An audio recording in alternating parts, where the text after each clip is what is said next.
Fala pessoal, antes de iniciarmos a resolução da questão aqui, não deixe de baixar o nosso resumão da primeira lei da termodinâmica. O link vai estar aqui na descrição do vídeo. Abraço! Fala galera, tudo bem com vocês? Professor André Pucciarelli aqui novamente para resolver a sétima questão do concurso da Marinha da segunda fase para engenheiros mecânicos, certo? Então vamos resolver essa questão aqui. É uma questão que envolve conhecimentos em termodinâmica e ele vai falar aqui sobre o ciclo de Carnot. Então vamos ler aqui o enunciado. Então, sabe-se que o vapor numa instalação ele está a 260 graus Celsius, que é aproximadamente 533 Kelvin, e é usado numa máquina para produzir trabalho mecânico. Tá? Escapando em seguida para a atmosfera a temperatura igual a 100 graus Celsius, aproximadamente 373 Kelvin. Determinar o máximo rendimento teórico dessa máquina térmica e explique por que numa máquina real esse rendimento nunca é obtido. Então por que eu falei que esse exercício aqui vai falar sobre o processo no ciclo de Carnot?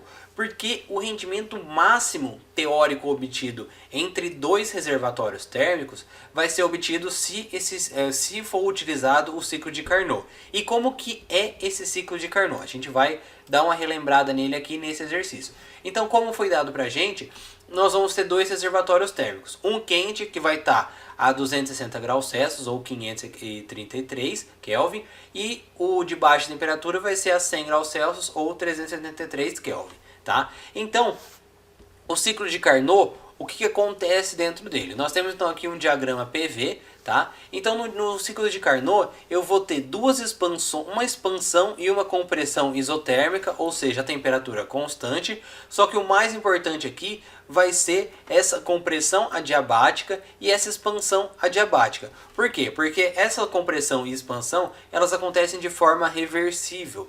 Ou seja, elas acontecem de forma sem ter nenhum tipo de perda interna dentro do meu processo aqui. Então, por isso que o rendimento que eu vou obter com o ciclo de Carnot, ele vai ser o rendimento máximo possível entre dois reservatórios. Porque eu não tenho nenhum tipo de perda. Só que, claro, a gente sabe que isso não é muito possível dentro dos nossos ciclos reais que nós temos aqui. Tá? Mas isso a gente vai responder no final do exercício. Então, o processo no ciclo de Carnot, ele é feito por processos adiabáticos, tá? Como eu falei para vocês, além das expansões e compressões isotérmicas, e então ele vai ser um processo reversível. Quando a gente fala que um processo é reversível, a gente fala que não teve nenhum tipo de perda relacionada a perdas internas ou irreversibilidades que podem acontecer dentro do ciclo. Tá? Então agora vamos começar a resolver aqui. Como que a gente calcula a eficiência teórica do ciclo de Carnot? Tá? A eficiência teórica do ciclo de Carnot ele é dado por 1 menos a temperatura fria, tá? A temperatura não necessariamente fria, mas é a mais fria entre as duas, né? Entende? Isso é importante saber isso, tá? Dividido pela temperatura quente, ou seja, a temperatura da temperatura fria aqui e a temperatura quente. Só que o que é muito importante a gente saber para a gente utilizar e não errar esse exercício aqui por bobeira. A temperatura que nós temos que usar aqui, tanto para a temperatura fria quanto para a temperatura quente, tem que ser em Kelvin. Tá? Isso é o mais importante desse exercício, pode ter certeza que é uma pegadinha muito grande, porque muitas pessoas podem não saber qual das duas vou utilizar. Vocês podem até fazer o teste aqui, tá? Porque utilizando as temperaturas em Kelvin, eu vou chegar aqui numa eficiência de 0,3 ou 30%, tá? Só que se eu utilizar a temperatura em graus Celsius, isso aqui vai dar completamente diferente, vai dar uma eficiência diferente e vai dar uma eficiência errada, tá? Porque a certa é quando a gente utiliza a temperatura dos fluidos em Kelvin, certo? E isso é muito importante. E também lembrar essa equação aqui, que é a equação de eficiência para um ciclo de Carnot, certo?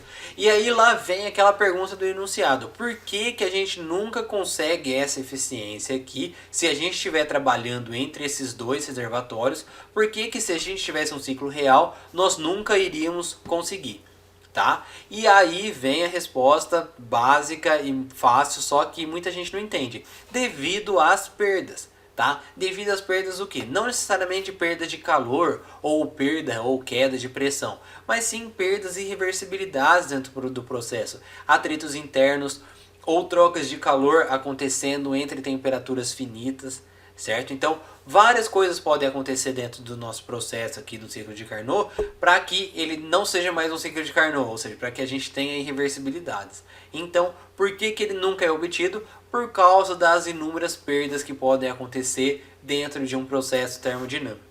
Certo, pessoal? Espero que vocês tenham entendido, vocês tenham lembrado dessa equação e, por favor, quando for utilizar a eficiência do ciclo de Carnot, usem Kelvin. Grande abraço, pessoal. Tchau, tchau.